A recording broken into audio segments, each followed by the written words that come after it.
A retired Marine in a small Texas town faces off against a gang of bullies running the place. Will he fight back or be crushed? Find out in this intense showdown. The blistering sun hung low in the sky, casting long shadows over cracked asphalt of a small Texas town. As the hum of distant trucks echoed through the empty streets, Jacob Turner stepped out of his old pickup truck, the engine sputtering one last time before falling silent. Jacob, a retired Marine in his late 40s, stood tall and broad-shouldered, his movements deliberate and steady, like the weight of the world had never been placed on him. The wiry muscles that defined his arms spoke of years of discipline, but his eyes, the deep-set, tired eyes, spoke of something else. They had seen war, loss, and the empty toll of years in service. The quiet strength of this man was unspoken yet palpable, as if the town could feel it in the air. He'd moved across Creek just a few months ago, seeking peace. A small town on the outskirts of Austin, the kind of place where folks whispered in the diner and waved at each other on the street. Jacob hadn't expected much. He just wanted to fade into the background. But even in a place like this, where everyone seemed to know everyone, there was no hiding from the undercurrent of tension. The bell above the diner door jingled softly as Jacob stepped inside, the warm scent of fresh coffee mingling with the quiet clatter of plates. The morning rush had already passed, but the place still hummed with the low murmur of voices. At the far end of the counter, an older man with graying hair caught Jacob's eye and nodded a slow greeting. Jacob returned the gesture, his hand lightly brushing the rough edges of his worn leather jacket as he moved toward an empty booth near the back.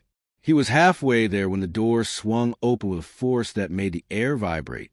3 men strolled in, their laughter sharp, loud, and brash, each step heavy with a swagger that betrayed more arrogance than confidence.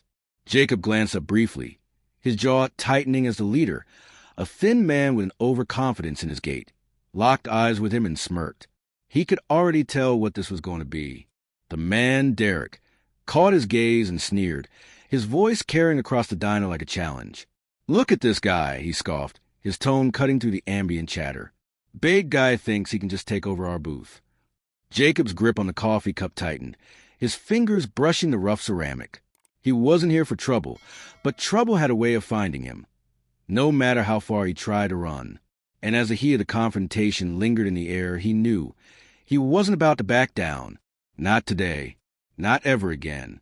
Jacob's fingers curled around his coffee cup, the smooth ceramic betraying none of the tension building inside him.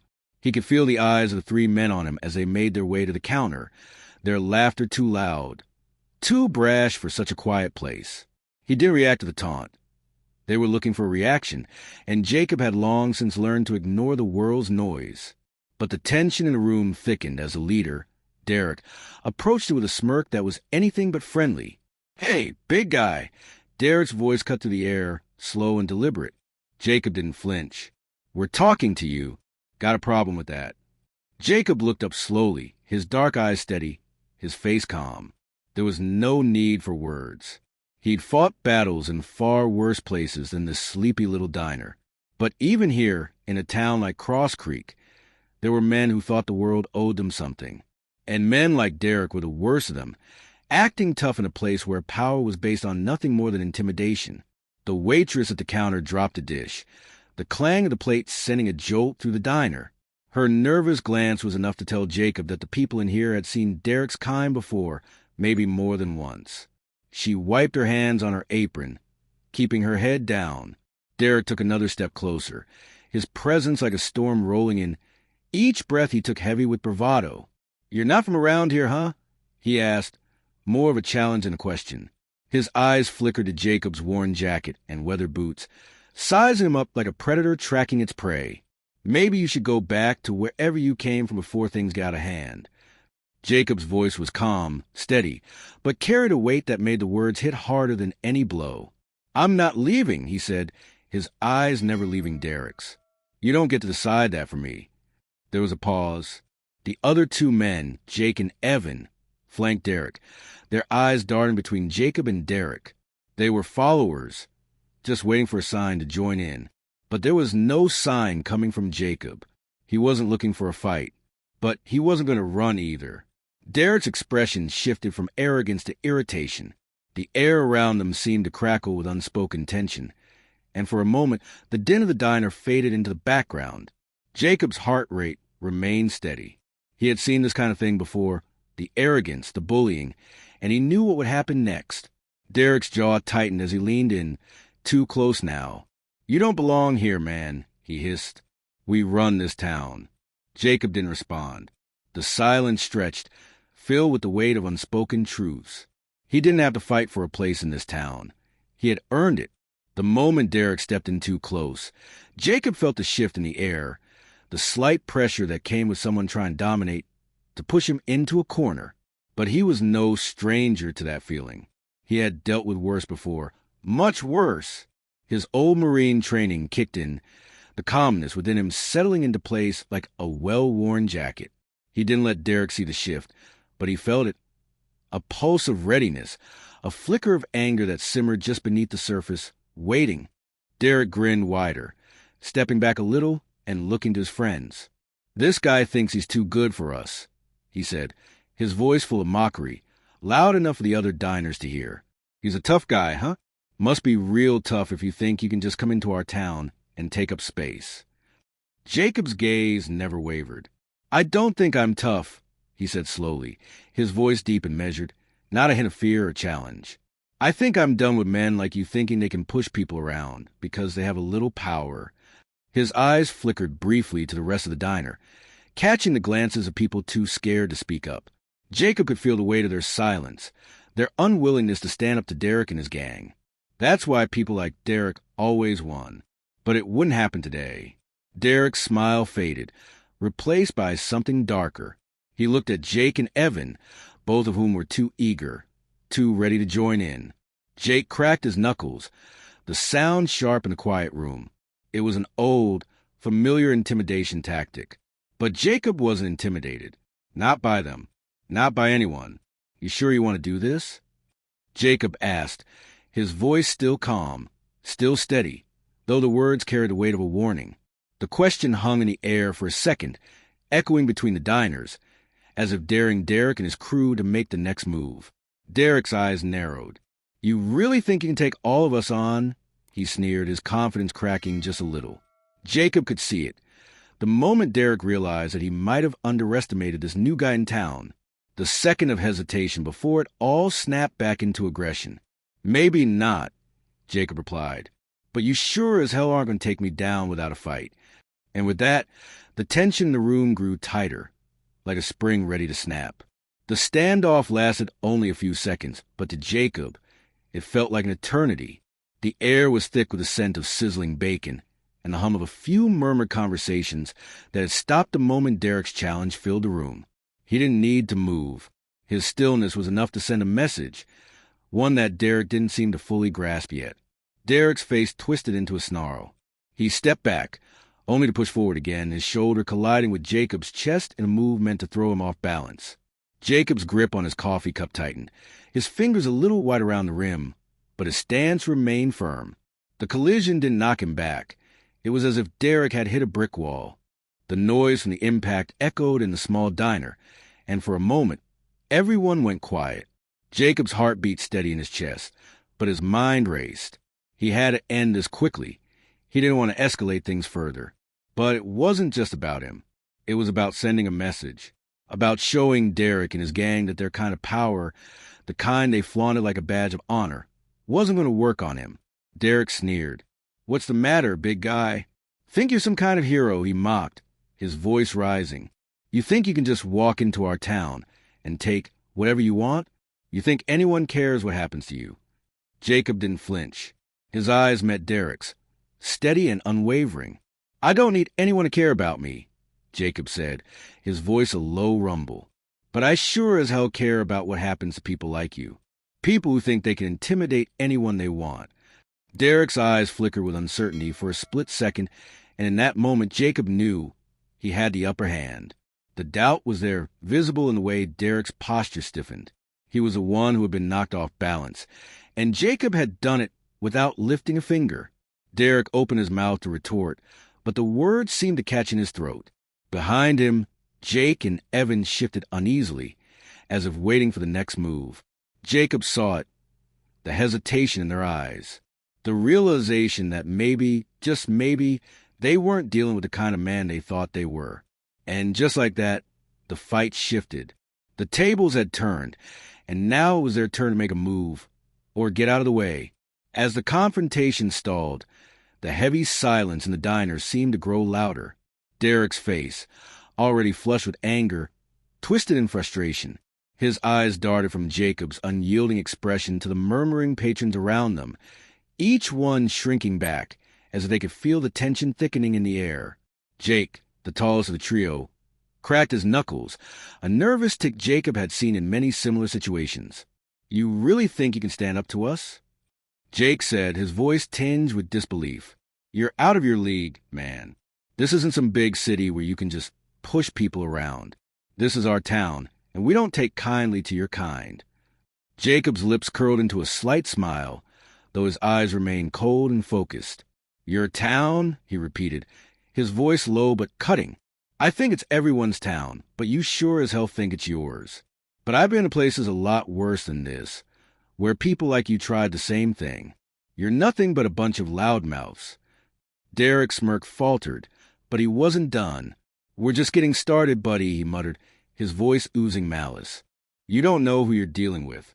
I suggest you pack it up before this gets real ugly." Jacob wasn't afraid.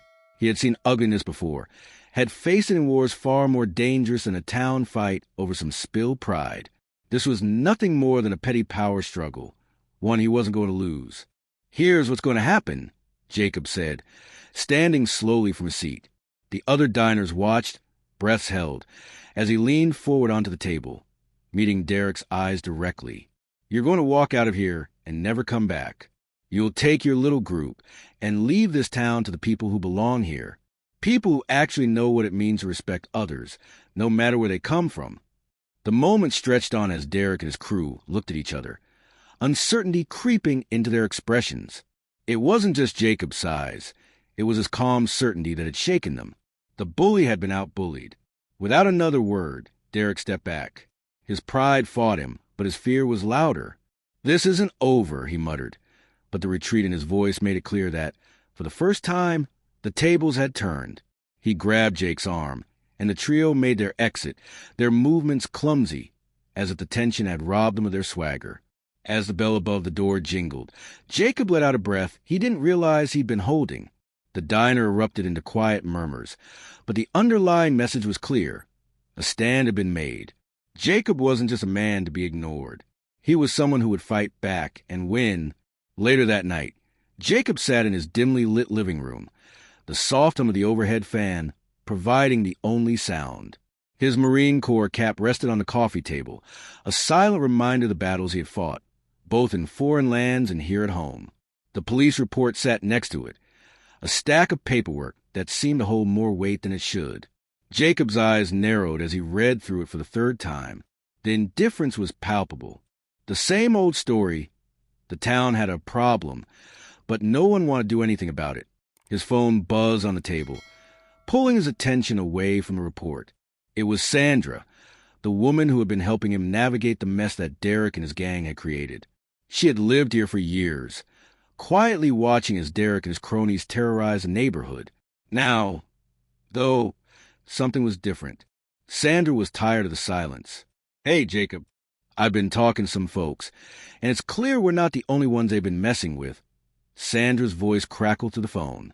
"There's a family, a black couple, new to the area, with a teenage son. They moved here last year. Derek and his crew trashed their car and left some pretty nasty stuff on their property. The police didn't do a thing." Jacob's fingers curled around the phone, his grip tightening in quiet anger. He had heard whispers of these incidents before, but now it was clear.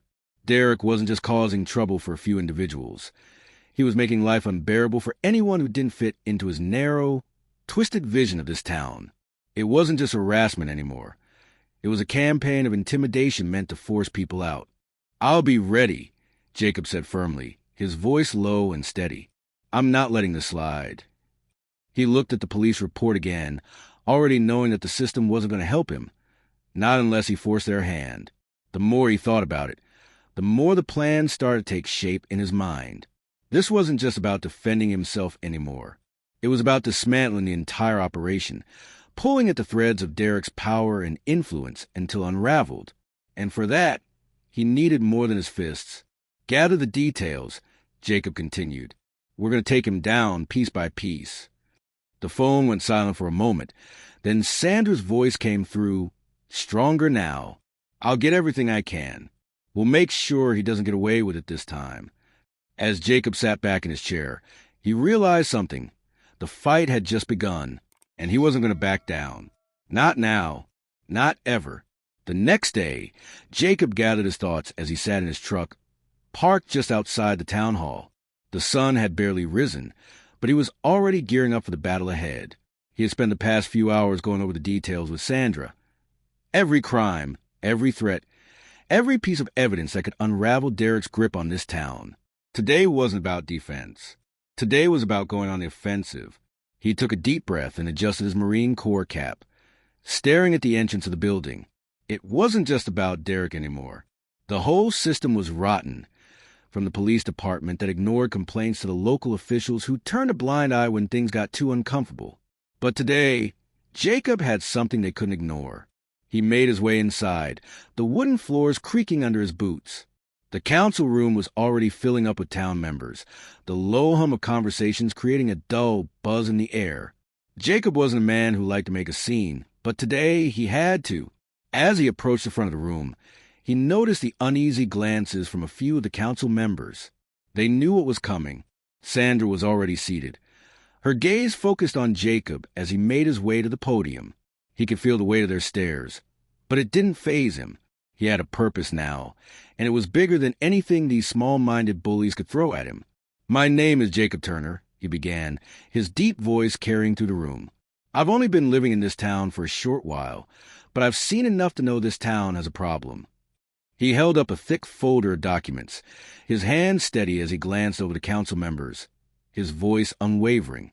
For years, a group of individuals has been harassing residents, terrorizing businesses, and vandalizing homes, driving good people out of this town. And all the while, the system has let it happen. A murmur rippled through the crowd as Jacob's words hit their mark. The council members shifted uncomfortably, exchanging looks but remaining silent. Jacob pushed forward, the evidence heavy in his hand. This, he continued, has gone on for far too long. I'm here today to make sure you understand. This stops now. And it's not just Derek and his gang we need to deal with. It's the system that allowed them to thrive. As the room fell into stunned silence, Jacob felt something shift in the air. This was it, the moment he'd been waiting for. His voice was calm, but the anger simmering beneath it was undeniable. The fight was only just beginning. The night air hung heavy with tension as Jacob leaned back against the hood of his truck, his arms crossed over his chest. His eyes narrowed as he watched the streetlights flicker in the distance, casting long shadows across the empty parking lot. The town had been on edge for days.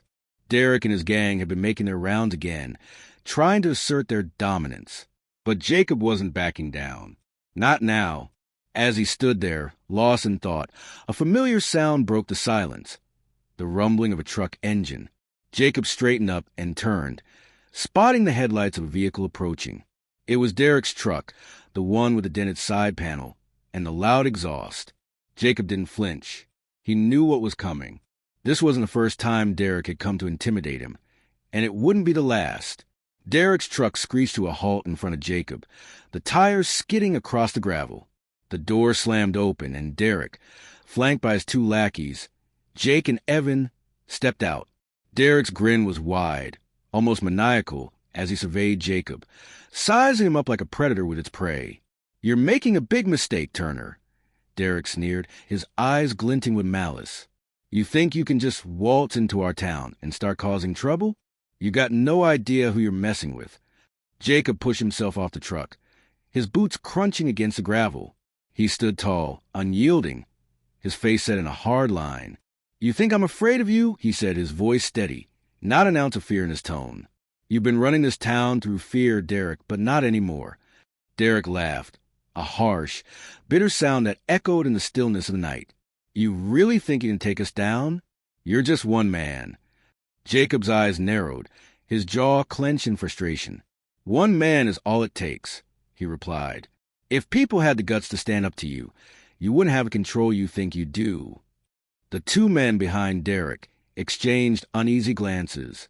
Even Jake, who had always been the loudest of the bunch, seemed to hesitate, his eyes flicking nervously to the ground. But Derek wasn't backing down. He stepped forward, getting right in Jacob's face. "You don't know what you're dealing with, Turner. You're going to regret this." Jacob didn't flinch, his voice cutting through the tension. "Not as much as you will." Just then, Evan's phone buzzed, breaking the momentary silence. He glanced down at the screen, his eyes widening as he read the message. "It's the cops," he muttered, his voice shaky. Derek glared at Jacob one last time, before turning on his heel and signaling to his crew. "We're not done here," he growled, retreating toward the truck. "But you better sleep with one eye open." As the three of them sped off into the night, Jacob couldn't help but smirk. The tide was turning. Derek and his crew weren't the untouchable force they once were. Jacob had made his stand, and for the first time in a long while, he felt a flicker of hope. The courtroom was quiet, a palpable tension hanging in the air as the jury filed in, their faces grim and focused. Jacob Turner sat at the defendant's table, his hands clasped together, his gaze steady but heavy with the weight of the moment. This was the culmination of weeks of preparation, of gathering evidence, of standing firm when it felt like the world was against him. Now it all came down to this. His fight wasn't just about his own redemption. It was for the people of the town who had been silenced for so long. As the foreperson stood to announce a verdict, Jacob's heart pounded in his chest. The words that would come next would either reinforce everything he'd fought for or tear it all down. "We, the jury, find the defendant guilty," she said, her voice clear, unwavering. "We hold Derek H. accountable for his actions and find him guilty of harassment and intimidation." The room was still. For a moment, Jacob couldn't breathe. He had known deep down this was the only outcome that could have been, but hearing it spoken aloud, hearing justice served, was something he hadn't dared to allow himself to fully believe in. The judge banged the gavel, signaling the official conclusion of the trial. Derek's mother, sitting in the front row, looked stunned. Her face was pale, her lips trembling, but there was something in her eyes, something that told Jacob she had seen the signs, had known her son wasn't the man he should have been. The family's ties to power, their attempts to manipulate the town, had been exposed for all to see. As the court adjourned, the tension seemed to lift, replaced by a mix of relief and defiance in the air. Jacob stood up, walking slowly toward the exit. His lawyer, Valerie, gave him a subtle smile, pride shining in her eyes. He wasn't just a man who had stood up to a bully. He had stood up to a system that had allowed that bullying to continue unchecked. As he stepped outside into the bright light of the afternoon, the faces of the townspeople around him told the story. Whispers of his victory rippled through the crowd. For the first time, it wasn't just about one man's battle. It was about the collective strength of a community finding its voice. Jacob turned back to Valerie, a faint but victorious smile crossing his face. "This town's not going to be the same," he said, his voice low but full of conviction. "We've shown that change is possible." The lesson was clear. Even when the odds are stacked against you, the courage to stand up for what's right can change everything. It wasn't just about defeating Derek. It was about showing the people of the town that they too could fight back, that they didn't have to live in fear anymore. The courthouse was buzzing with activity as Jacob stepped outside, his hands still trembling slightly, but his heart full of relief. The crowd had gathered, not just out of curiosity, but out of respect. Respect for the man who had taken on the system, the man who had faced down a gang of bullies and their connections, and who had brought them to justice. But Jacob knew that this victory was not his alone. It was shared by the whole town. He glanced up at the sky, the sun shining brightly in the clear blue. It felt like a new day, like the weight of the last few months had been lifted from his shoulders. But as he took a deep breath, he couldn't forget the lesson he had learned through all of this. Change doesn't come easily, but it always starts with a single spark. One person standing up, one voice raised against injustice, can ripple through a community and create something powerful. Behind him, Valerie clapped him on the shoulder. "You did it," she said softly, but the pride in her voice was unmistakable. You showed them that the fear that holds us back doesn't have to define us. Jacob nodded, looking at the faces of the people who had gathered. They were the ones who had supported him, the ones who had stood silently by for too long. But now they were speaking out. One by one, people were approaching him, offering congratulations, thanking him for not backing down. Some of them had been too afraid to even leave their homes when Derek and his gang had been running the show. Now, they were standing tall, ready to take their town back. "We've got a long way to go," Jacob said, his voice steady but resolute. "But today is proof that we can take the first step. This isn't just my victory. This is for every person who thought they had to keep quiet, for every family who felt like they didn't matter." Valerie smiled. "It's just the beginning, Jacob. You've set a precedent here. You've shown them what's possible." As they walked toward his truck, Jacob glanced back one last time at the courthouse. The fight wasn't over, but today he had learned that standing up for what's right doesn't just change one life. It can change the course of an entire community. And sometimes, all it takes is one person to light the way,